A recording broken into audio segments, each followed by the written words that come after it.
29,000 acre fire that had started in that direction and had come right on up, and it came up into the community where the CPG is located is an Amish community. So about half the community lives off the grid. And the intent was to burn it out and to completely depopulate it. But as it got up within the range of our company, there were a lot of brothers and sisters, we call them the Mountain Fellowship, that live up in this town called Trego. And one of their youngins works for us, runs our warehouse, Jesse Miller. He's from Kansas City, actually. And Jesse called them up and said, help. They showed up, they brought all their SUVs over, packed up the whole warehouse, took it across the lake, weathered out the fire. We were there in a place called Heaven's Gate for 2 months, and then they brought us back. And those brothers were fantastic people. So I went out to visit them for, we had a little bit of a get-together. We wanted to have a fellowship and talk scripture and so on. So we had a fellowship meeting out there last December, and in comes the Trego Fellowship. And so I looked at him, and I'm looking at one of the wives there, and she's packing a 357 in her belt. I said, is that a 357? She says, oh yeah, all of us are armed, and we never go anywhere without them. Welcome to Montana, right? So, now this presentation I'm going to do for this hour is going to be a hair-raising presentation. If you didn't curl your hair, don't worry about it. You'll get an opportunity to have it curled here. So I've got a lot of grounds to cover. I was going to do a PowerPoint presentation, but it turned out to be too many slides. And I worked on this thing quite a bit. Actually, for the last month, I've been working on this presentation. And so I've got to go through a lot of material pretty quickly. And when we get into this material, I think you're going to hear some stuff that you haven't heard before. You heard Yana talking about Deborah Olivares, I think her name was Tavares, Deborah Tavares. And a lot of the material Deborah Tavares touches on, I'm going to talk about here today. As you know, my alter ego is a lawyer, and I've been working as an active member since 1997, and I'm currently doing immigration for persecuted individuals in the third world seeking asylum. I also do constitutional law, international law, and I just completed a murder trial here several months ago, which we won because my client was innocent. That always helps, right? Okay, so this research that I talked about is going to be research that is at that level. Okay, so I hope you can bear with me. All right, so we're going to begin here. We're going to begin with the rise of the Knights Templar. Now, you have an interesting situation that took place with the rise of the Knights Templar. The Knights Templar were an organization that was formed in order to, conquer the Holy Land, basically to restore Jerusalem to the Christian world. And this was as a result of the rise of Islam. If you recall, the Islamic movement swept across the Levant, and in 688 AD they constructed the Dome of the Rock on top of the Fortress Antonia in downtown Jerusalem.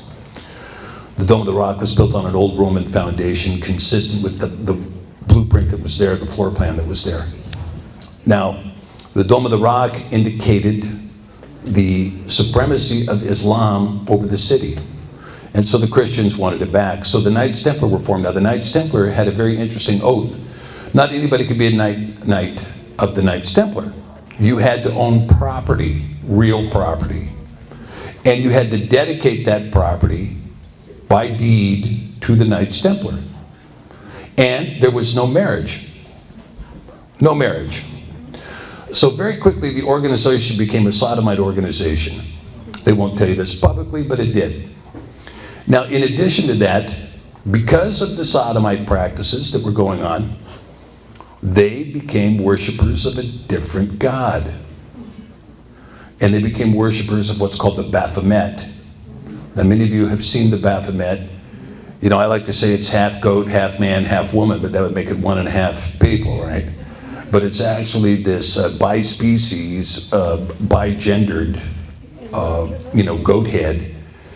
man that signifies, that is represented by the pentagram, which is a 5-pointed star pointed downward, and has been pushed around. A statue that has been kind of neutralized of the Baphomet has been pushed around the United States. It was in Oklahoma City for a while. It was in Little Rock for a while, bringing this worship of this satanic goat demon right into the United States. And people are saying, yeah, that's okay, go ahead, put the Baphomet up in our capital city. That'll work, put it up, right? But the Baphomet, very interestingly, was the center god for the Knights Templar. Now, the Knights Templar began a practice that they would call money magic, okay? Now, you had a teaching that goes back really to the 1st century that preceded Kabbalah. And this teaching was a teaching that basically said, by means of incantation, you could translate into the heavens, right? Remember in the book of Hebrews it says, Enoch, Hanok, was translated. That's not my words, it's in the book of Hebrews. And of course it says a similar thing in the book of Genesis, that Enoch was translated. What does that mean? That the book was translated from Hebrew to English? No, he was translated into the heavens. Paul says he knew a guy who 14 years ago was translated into the 3rd heaven, right? So we have this discussion in the New Testament and in the Old Testament about somebody being translated. Well, this Kabbalistic practice, which was 1,400 years before Kabbalah ever came about, was through incantation, you can take your spirit and move it up to the heavens. Now you might say, well, that's a pretty strange idea. Well, it wasn't strange to the Roman Church. Because the Roman Church said, well, if you can, through incantation, cause your soul to go up, we can, through Latin incantation, cause the soul of the Messiah to come back down. Now, anybody who knows the inside truth of Catholic doctrine knows that the Catholic Mass is about Latin incantation, forcing the body of Christ to come and enter the Eucharist, where he is sacrificed again at the Mass. Can any Catholics attest to that? Okay. Ex-Catholics. Ex-Catholics. So we have a bunch here that know what I'm talking about. Transubstantiation is what it's called. Yeah, transubstantiation, that's right. So transubstantiation, this practice of incantation summoning spirits. Now, by the time you get to the 14th century, it became knowledge that you could, through this same incantation, summon demons. Okay? This was the practice of the Knights Templar, who were through incantation summoning demons to do what? Learn money magic. Now they did learn money magic, so here's the problem. You have travelers in Europe who want to go to the Holy Land. Now we face the same problem today. Okay, we do. You want to go to the Holy Land. Okay, in those days, that's travel by land. They didn't even have the Orient Express open then. You had to travel by land. So if you traveled by land, the first thing you're going to find are robbers. So here you are, you leave Paris, you're heading south. Next thing you know, you're stuck up by bandits. So the Knights Templar approach you in Paris before you leave. Hey, look, we understand you're going to be traveling to the Holy Land. We have some people who can protect you. The guys that are going to rob you if you don't hire us. The old protection scheme, right? So they paid for protection. Now, eventually that would become what's called a letter of credit. So what they would do is you'd deposit your money in the Knights Templar institution in Paris, and then they give you a letter of credit, and you would travel to Akko, where their compound was, and then you could redeem your letter of credit. Think of it as the first American Express traveler's checks, right? Letter of credit. Now, the Russians tried to introduce a Russian Express card, to counter the American Express card. But their motto was, don't leave home, So, anyway, but at any rate, so you see the Knights Templar invent letters of credit, first thing. The next thing they invent is fractional banking. Now, fractional banking takes a little bit of time to cognize. You have to start looking at your numbers. Well, let's see. You know, we took in 10,000 last year, but only 3 guys showed up to exercise their letter of credit, so we were only exposed to the tune of $100. We had $9,900 we could have done something with. Well, when they figured that out, they began fractionalized banking, which is if I took $100 from everybody in this room, and I'm sitting on, let's call it $100,000 in cash, and somebody wants to borrow money, and they come in and borrow $2,500, I can loan you the $2,500. And in fact, how many times can I loan that $2,500 against that $100,000 before the $100,000 is gone? Well, the key is, what most people won't tell you is that banks keep about 10 cents in their bank for all the money they loan. Okay? And in the modern world, it's even less than that. It's just made up numbers. It's just made up numbers. It just has no existence whatsoever. It's not dependent on how much you put in. It's not dependent on how much you paid in taxes. They just put a couple more zeros on the end of the account, away you go. Not you. Somebody else but you gets the couple of zeros, not you. Because the guys who get the extra zeros are too big to fail. The guys who don't get the extra zeros are too small to succeed. Okay? So, what happens with these Knights Templar is that they come back to Europe owning about 80% of Europe. Owning about 80% of the real property in Europe, and they're by far the richest organization that Europe has ever seen. By far. So the Pope gets jealous, the King of France gets jealous, and so Philip of Navarre says, these guys are Satanists. They worship the Baphomet, and they've got all these disgusting practices. Kill them. So they arrest 32 members of the leadership in 1302 and burn them at the stake. Philip of Navarre was dead within the month, and the Pope was dead within the month. But Philip had taken all of their land and all of their money. But the remainder of the Knights Templar did 2 things. They split up.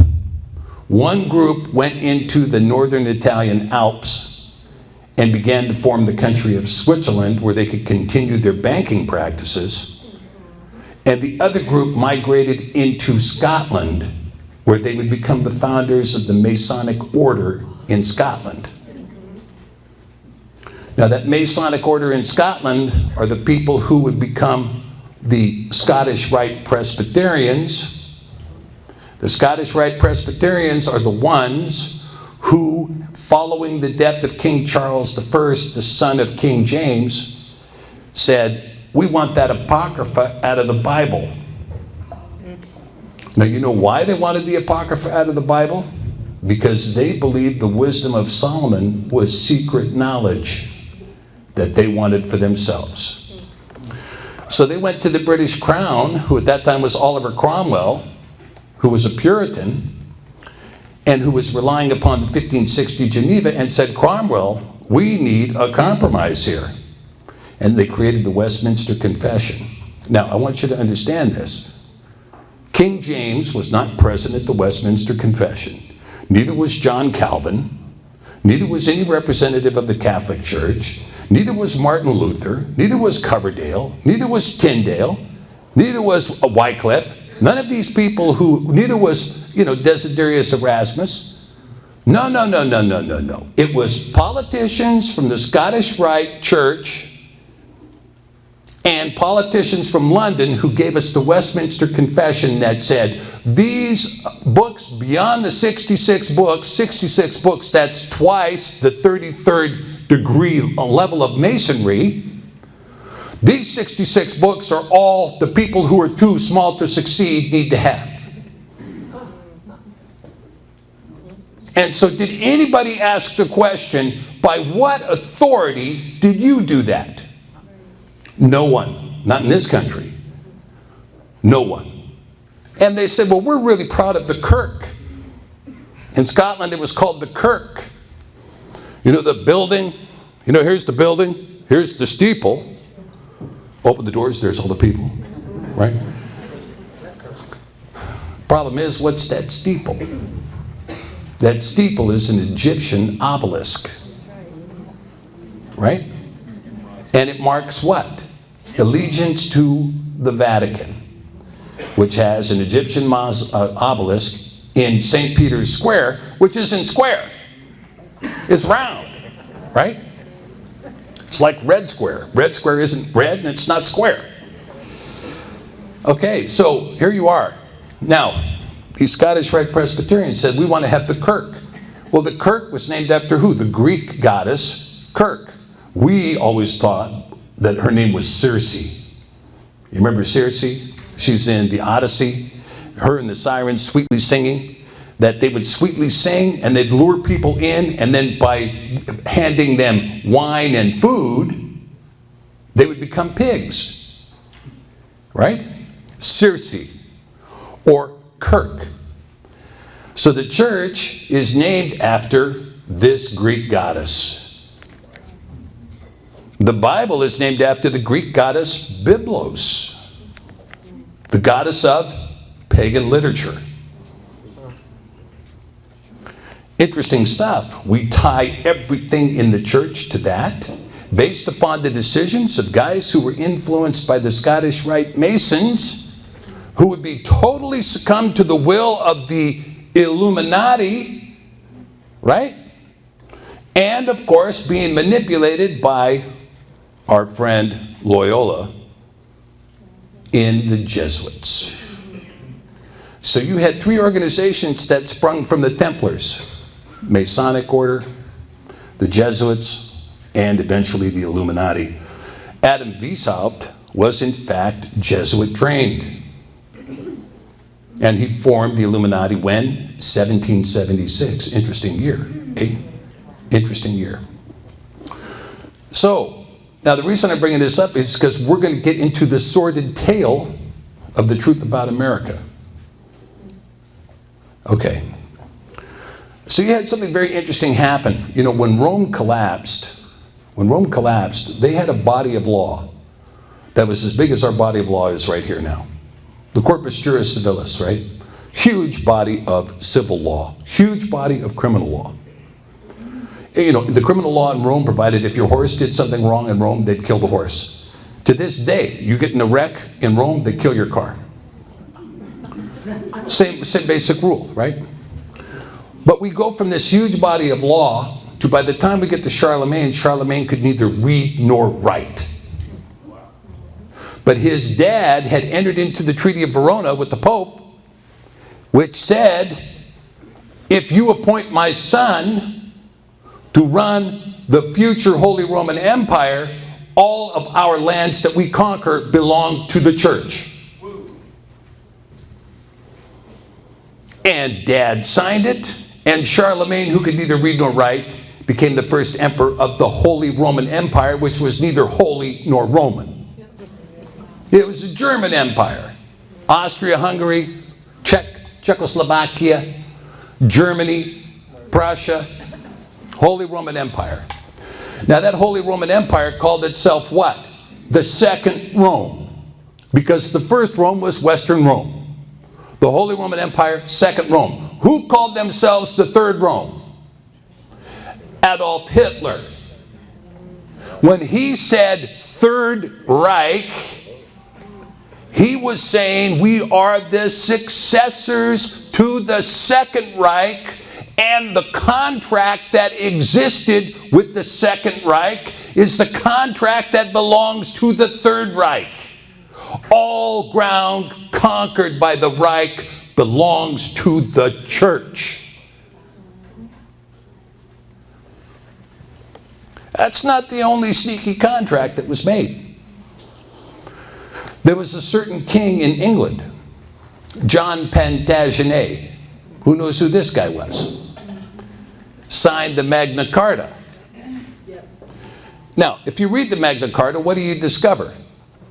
The Magna Carta was a bunch of English knights who got together and said, look, John, you need to quit stealing everybody's inheritance, and if a woman's husband dies, she gets to keep the estate, not you. Good luck talking the king into not stealing property, right? We haven't been able to talk our government into it, I'll tell you that.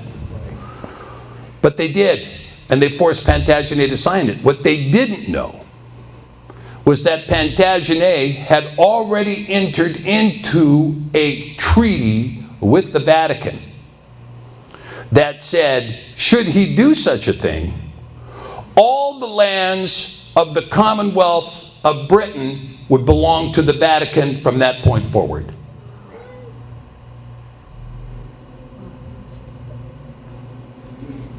Boom. Okay, so we have a little predecessor agreements coming into the United States. Now, the United States, I always like looking at the history of the United States. It's very interesting. Because the United States, you know, initially we had people coming here, particularly the Puritans that came into Massachusetts. They were Puritans, what? Puritans during the rise of the Revolution in England that would put Oliver Cromwell in power. They were supporters. They came to the United States with what? The King James Version? No. They came to the United States with the 1560 Geneva. The King James Bible is an Anglican Bible. The 1560 Geneva is a Protestant Bible. You have to distinguish between those. They couldn't sell the 1611 King James Version in England because the 1560 Geneva was so popular and so prevalent that Charles I banned it by law. No more of that being published in this country. Only the KJV AV, which, by the way, had 82 books in it, not 66. And it used the name Jesus, not Jesus. And there was no one from the authorized committee of the King James that put the J in Jesus. No one. The KJV that everybody wants to use today is the 1789 Benjamin Blaney. Who's Benjamin Blaney? Anybody know? Just a question. All right, let's continue. Yeah, who was Benjamin Blaney, right? Did he suddenly, you know, oh, hey, here's Benjamin Blaney. He's walked through 7 different tiers of anointing. From who? No, the publisher. The publisher. The publisher said, let's do this. We can sell as many books without the Apocrypha as we can with them. And the Scottish Rite Presbyterians don't want it in there anyway. All right. Let's continue. 1620, the Puritans come here, Massachusetts Bay Colony. They want to live the life that Puritans prescribed. Was it 100% holy? No. It wasn't. But at least they tried to comport with Scripture. And you see the standard Calvinist model for the churches. No spires, plain white buildings, no statues, no icons, right? Just a plain white building. Kind of like where we're meeting here today. Plain building, no disco ball. Hallelujah. Yeah. So, now what takes place is the colonies were all formed via corporations. The Massachusetts Bay Colony was a corporation owned by the King of England. The Virginia Colony was a corporation owned by the King of England. Pennsylvania was a corporation owned by the King of England. These were all corporate entities owned by the king. But in the 1700s, we want to say, hey, look, listen, you don't really own those anymore. We're willing to fight you. We're willing to fight you to take those away from you. Now, George Washington had a lot that he wanted to fight for. How many people have been to Mount Vernon? We've got a couple. So let's talk about it. Mount Vernon, he inherited the estate from his dad who lived in England. Premise number 1. Premise number 2. He made his living selling tobacco, using slaves to harvest it, until he didn't like that anymore, and he switched over to making whiskey. And he was willing to risk the life of every single person in this country in order to make sure that he could continue to do that. Booze and cigarettes is what we used to call it. Nonetheless,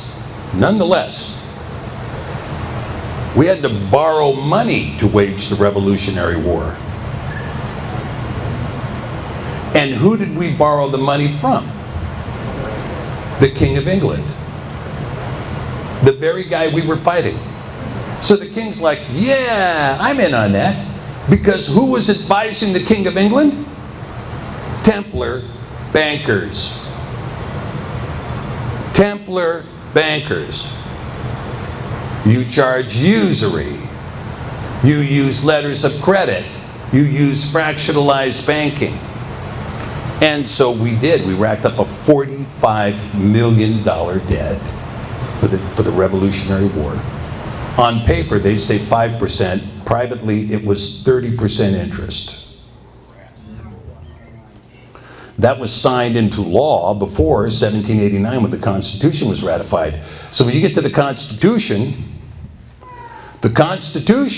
was formed in order to ensure that the colonies would pay that bill. That's what the Supremacy Clause of Article 7 is. All debts of the colonies are recognized, and this law is the supreme law of the land because every one of you colonies now are on the hook to pay our bill. Very important to understand that the Constitution was about paying the bill and locking in the colonies to make sure they all contributed to paying that bill. The other stuff is peripheral. Let's have a legislature. Let's have a judiciary. Let's have an executive branch. All from Isaiah 43. Yah is your king, your lawgiver, and your judge. And so we created this tripartite form of government. We argued about, well, it should be this way, it should be that, we should have this nuance, that nuance. But the government was specifically limited to an articulated set of powers under Article 1, Section 8, and nothing further than that. The U.S. federal government can own postal roads, forts, armories, and naval shipyards, and nothing else. The U.S. government can only transact in gold and silver coin. Every other right and every other power is reserved to the states or the people respectively. That's what the document says. Well, how come I don't have gold and silver coin? What's going on here? How come the FCC can sit here and tell me you don't have any private property whatsoever? You might have, here's our idea of private, when you have private property, when this country was formed, you owned the ground and everything under the ground and all the airspace above. That's what you own. Oh, well, look, we're going to sell you that property, but we've reserved to ourselves the mineral rights. Right? So now you only own the surface of the property. And now the FCC has nationalized the airspace. Particularly where radio waves are concerned, that all belongs to the federal government. There's no authority in the Constitution for them to own that, zero. But we'll just take it. Thank you. Now, out where I live, they nationalized the rain. If you collect rainwater on your property, you go to jail. So you don't, California, look, California is engaged in open genocide, right? Directed energy weapons, and they're burning people down. Yes, they are. Okay? So, where'd they get this authority? How'd this happen? Okay, let's talk about what happened. You had this idea, hey, let's form the Washington, D.C. And so everybody says the Masons formed Washington, D.C. and so on and so forth. Well, maybe the guy was a Mason that had done that. I forget what his name was, LaFleur or something. Anyway, he designed Washington, D.C., and they didn't, I don't think they even paid him for it. And they put it together, and they looked, okay, we've got Washington, D.C. When Washington, in 1812, when the British came in and burned the place to the ground, there were 2,900 people living there. 2,900. Basically a swamp where nobody wanted to live. After they burned it to the ground, you begin to see the machinations of the bankers moving in. Now, you have to keep in mind that these bankers, who had been excommunicated before and executed, wanted to make sure that they had an allegiance that would allow them not to be executed again. Enter one of the most famous families in the world, the Bowers. The Bowers, the real name of the Rothschild family. Bankers for the Vatican. Bankers for the crown. Bankers for the Kaiser. Bankers for the emperor. Bankers for the Tsar. Rothschild. Now, these Rothschild bankers were given the assets that had been pledged to secure the $45 million loan at 30% interest. These were pledged in commerce. The assets of the United States were pledged in commerce, and the overseers of the trust that would watch over that pledge of collateral was the Rothschild family, operating on behalf of the Vatican. So after the burn down of Washington, D.C., what do you see happen?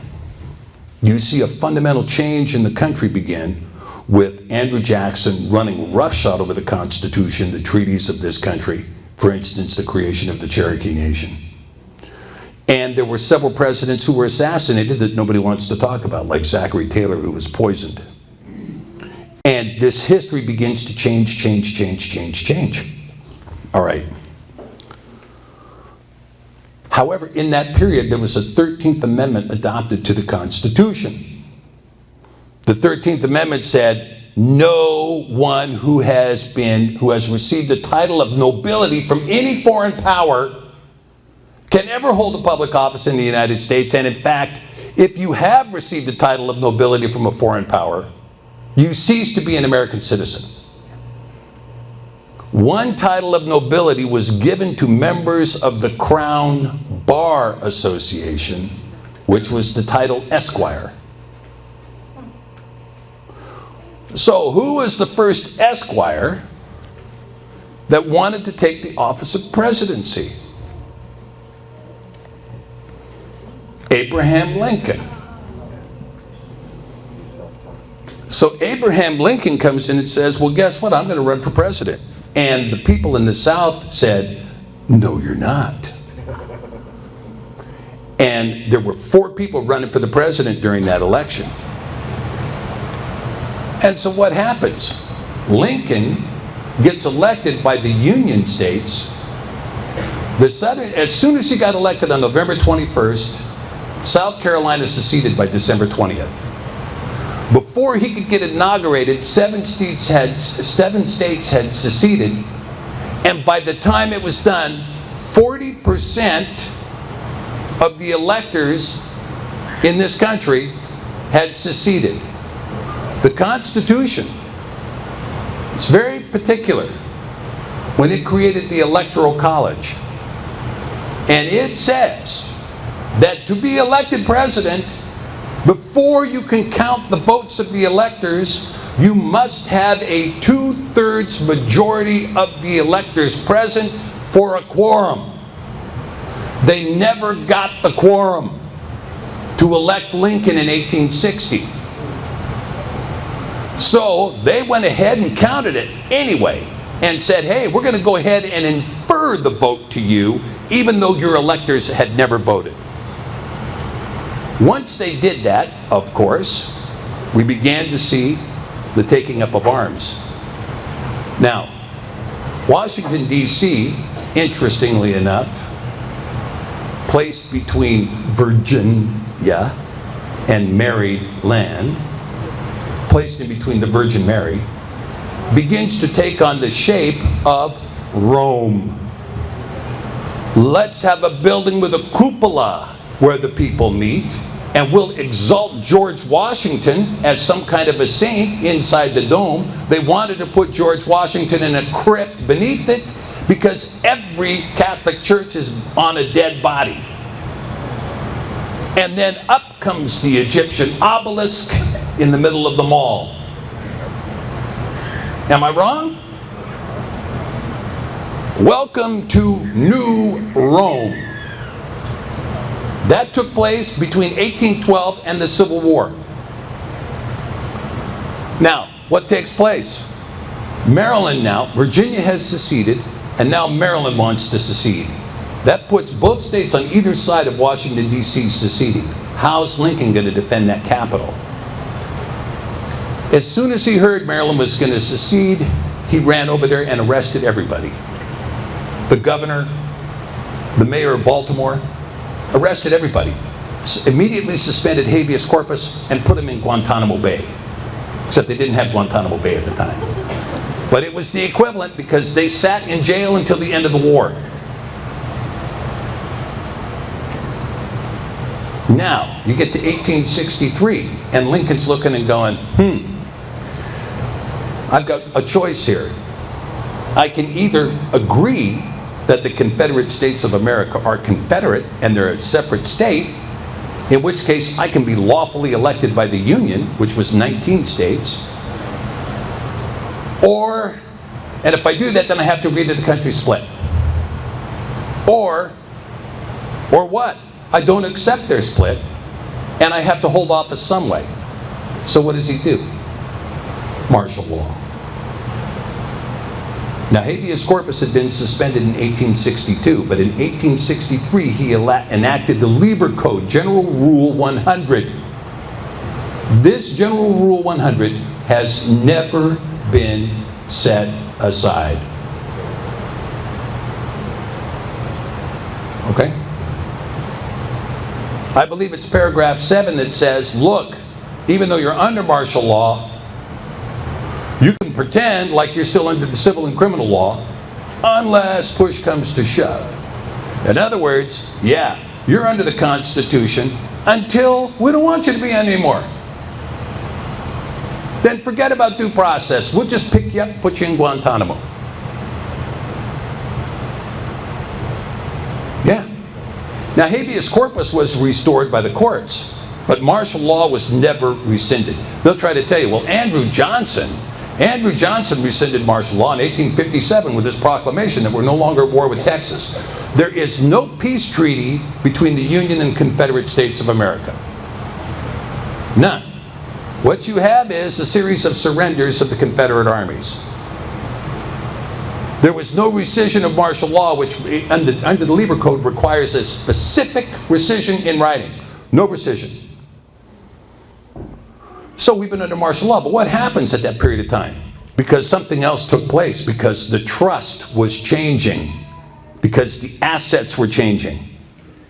And so what took place is that Lincoln and his compadres began to incorporate everything in America so that they could restate the assets to the pledge of the trust, which the Rothschild bankers were negotiating or keeping as trustees. Okay?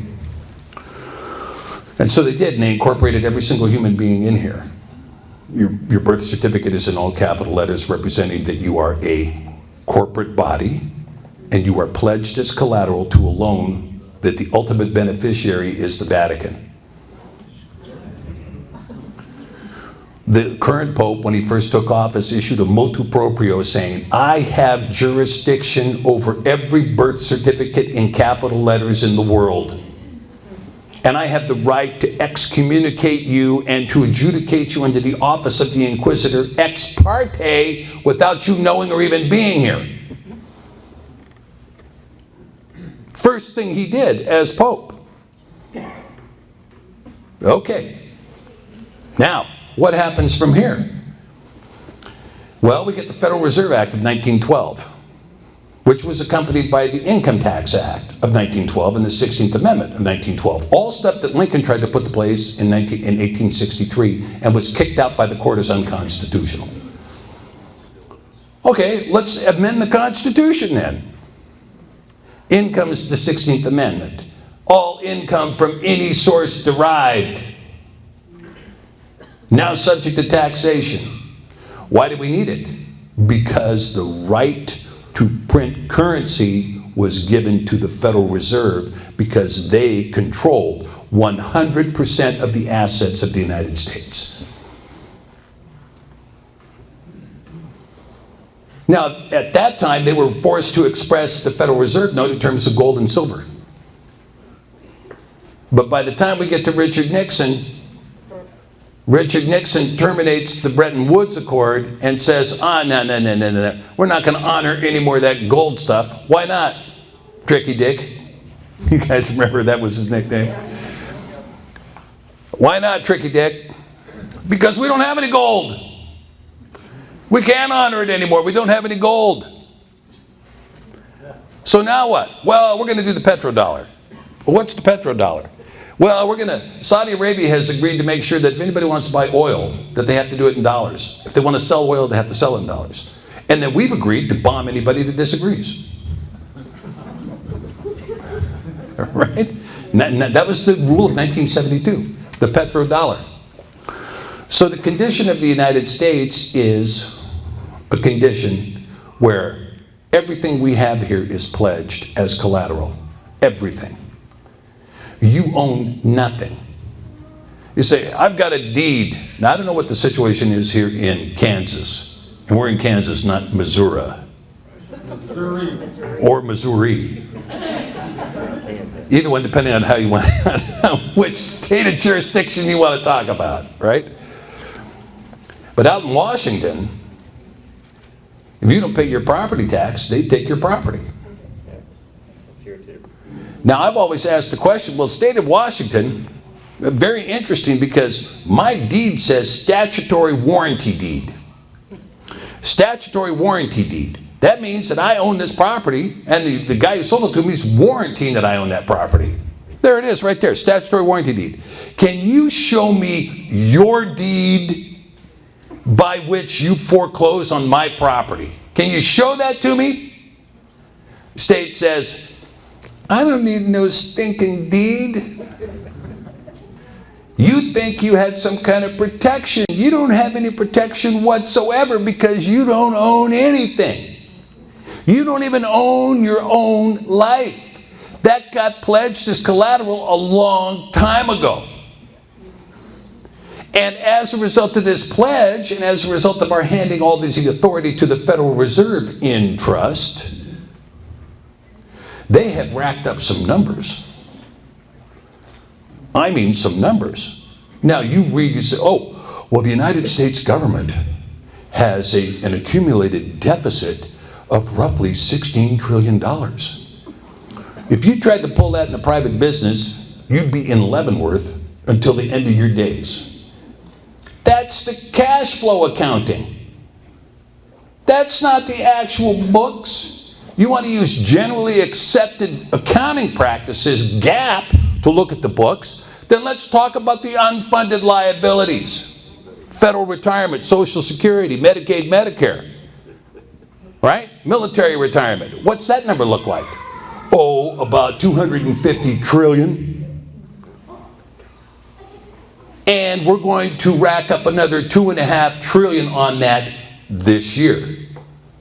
Federal deficit this year between 500 and 750 billion will be spent on interest on the federal debt this year. And our friends, the Federal Reserve, you know the Federal Reserve? You remember 2008, right? 2008, one guy shorted Freddie Mac, Fannie Mae. Shorted him. And he shorted him to the tune of about $650 billion. So his short comes into play. And when the short came into play, the federal government goes, what's this? Well, this guy accurately predicted that your ridiculous, stupid scheme that you were running over here at Freddie Mac and Fannie Mae was going to collapse. And it did, and it collapsed right on time as he predicted. We know him $650 billion. And if we pay him, every single bank in New York is going to collapse. Enter the TARP. You remember the Secretary of the Treasury came out and said, hey, if we don't pay this, everything's gone. Remember that? Enter the TARP. Well, we're going to authorize $700 billion to pay this off. So they did. And it was paid off because those banks were too big to fail. Now, after they were done paying that off, there was exactly a balance left in that savings account in 2008 of $134.5 billion. That's what was remaining in the TARP fund. Now, a certain fellow gets elected in November of 2008. And when he gets elected in 2008, he takes office. His first act in office was to pay a $23,000 commission fee to Hamas in the Gaza Strip for raising money at a phone bank for him.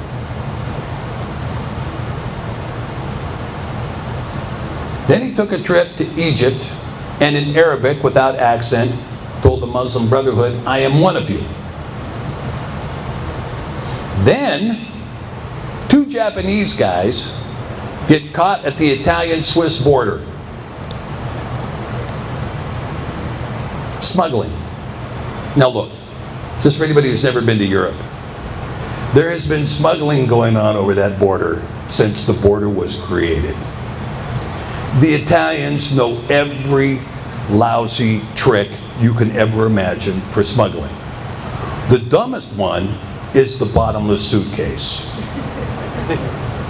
But they had taken all of these bearer bonds and they stuffed them in the bottom of the suitcase and tried to walk over the Italian border. And the Italian authorities said, "Ha ha ha ha, we caught you." "Oh, does this mean we go to jail?" No, we're reasonable people here. We'll let you smuggle this stuff over the border. We only take 40%. $55 billion. Now, how much money was in the bottom of that suitcase, you might ask? $134.5 billion. Convenient number, some might say.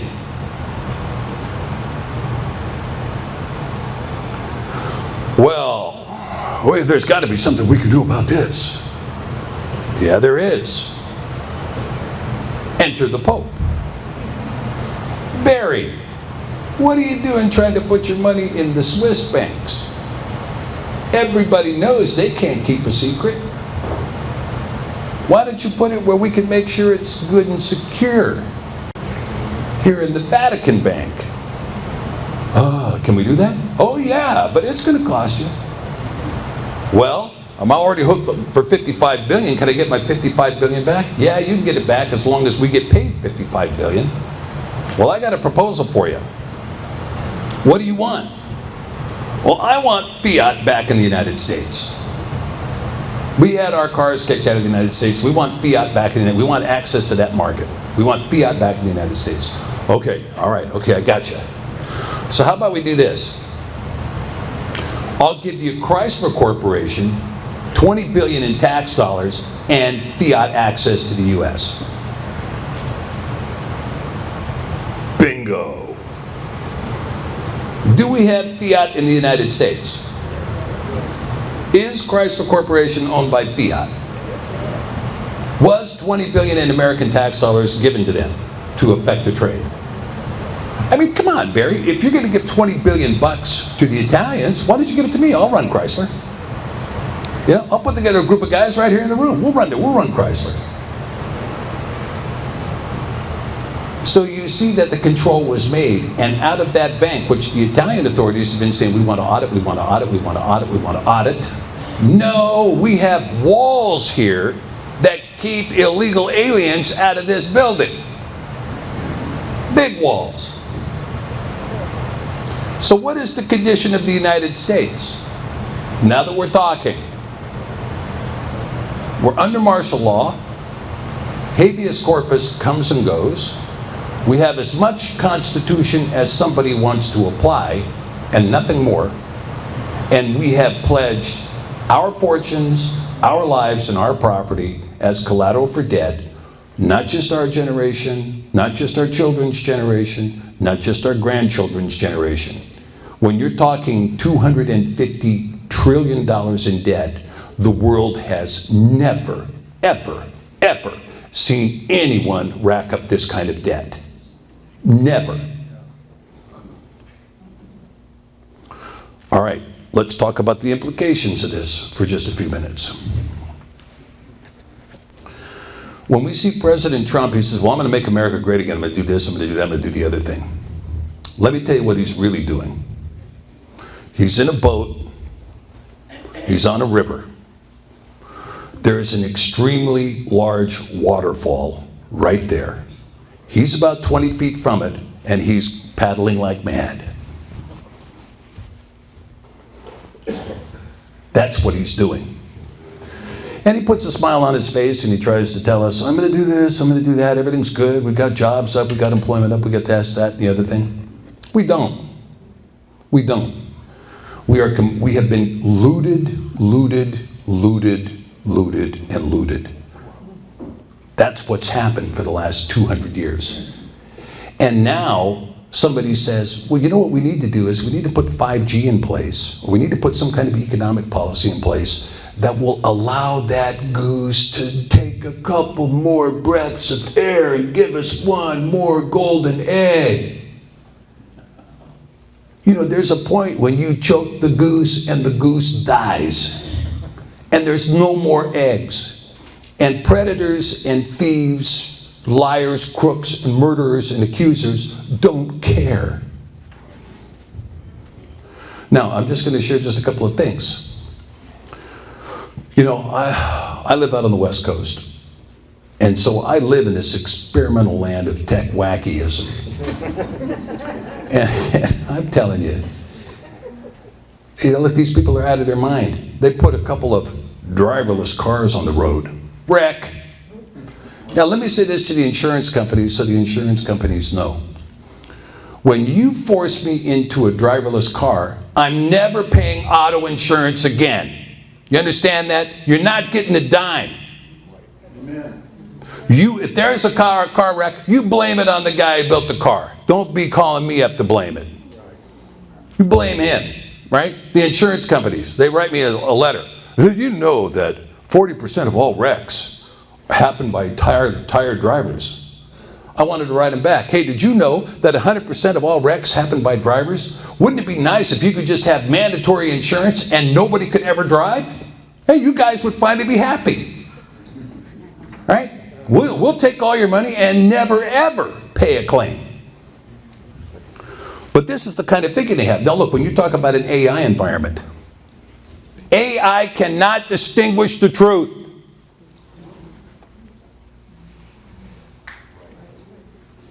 Here, take out a pencil and paper, draw for me a couple of things. Draw for me the essence of life. What's that look like? What color is it? Draw for me what truth looks like. How about meaning? Can you draw for me what meaning looks like?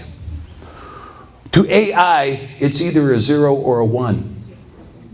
So in Daniel 12, it says what?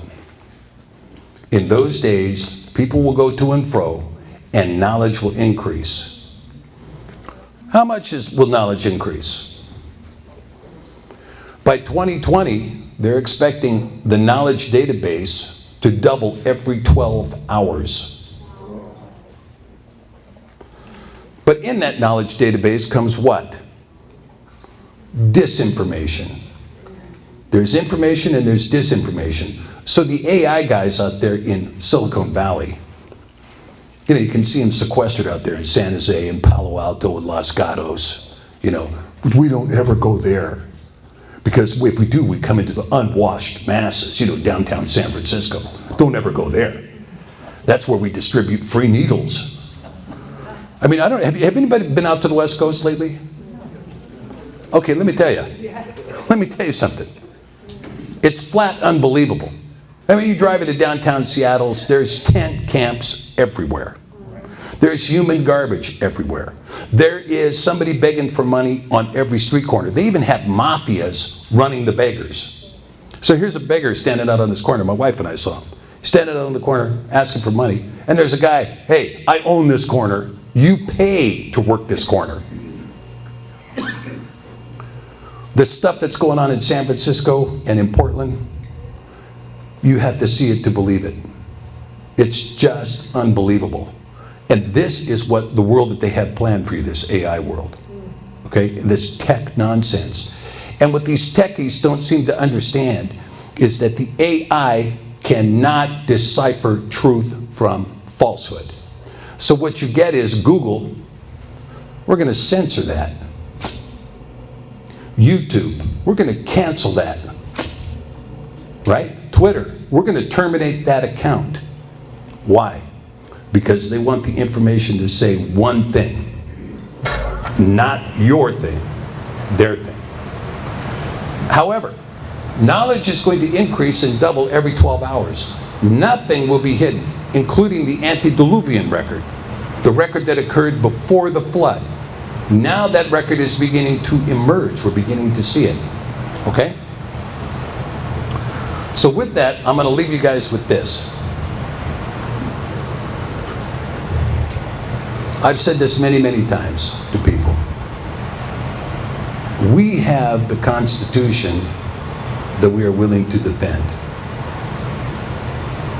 And we have nothing more than that. I shouldn't say we have nothing more than that, because I want to refer this and come back to this idea just real quickly. And I'm just about done here. The 10 Commandments, the Decalogue, that Stephen was talking about earlier, saying this was what was put in the Ark of the Covenant. Okay? This is your Bill of Rights. There is no Bill of Rights in the Constitution. People say the Constitution protects life, liberty, and property. It says so in the Fifth Amendment. No, it doesn't. It says no life, liberty, or property can be taken, except for that one thing. In which case we can take life, liberty, or property. You have a right to due process. That's what you have a right to. You don't have anything else under the Constitution. You have a right to due process. And, thanks to the opinion of the Supreme Court, you have a right of privacy that allows you to abort a child. That's it. Those are your freedoms. But the Decalogue says, thou shalt not kill. And because Yah said it, who is man to oppose it? That is your right to life. The Decalogue says, thou shalt not steal. Thou shalt not steal what? Well, the same stuff you're not supposed to covet. You know, you want to use the word covet. Well, covetousness. What does that mean? I don't know. Covetousness. It's a Jewish condition that happens to you from wearing too much tallit. I mean, I don't know. You know, covetousness. What is covetousness, right? We took it out and said, forget covetousness. Lust. You shall not lust after your neighbor's wife. You shall not lust after your neighbor's house. You shall not lust after your neighbor's employees or his equipment or his stuff, or nothing that belongs to him. Well, if you're not supposed to lust after it, guess what? You're not supposed to steal it either. And because he said, thou shalt not steal, you have a right to property. There's no other right to property. But it exists right there. Thou shalt not steal. Okay? And any government that fails to protect those rights is a tyranny. So, this is why when we say, we talk about we're going to get back to this tomorrow, we'll be talking more about the Decalogue, the foundation of human rights, and how the Torah, the true central Torah, is to work. Right? How it is to work. Okay? So with that...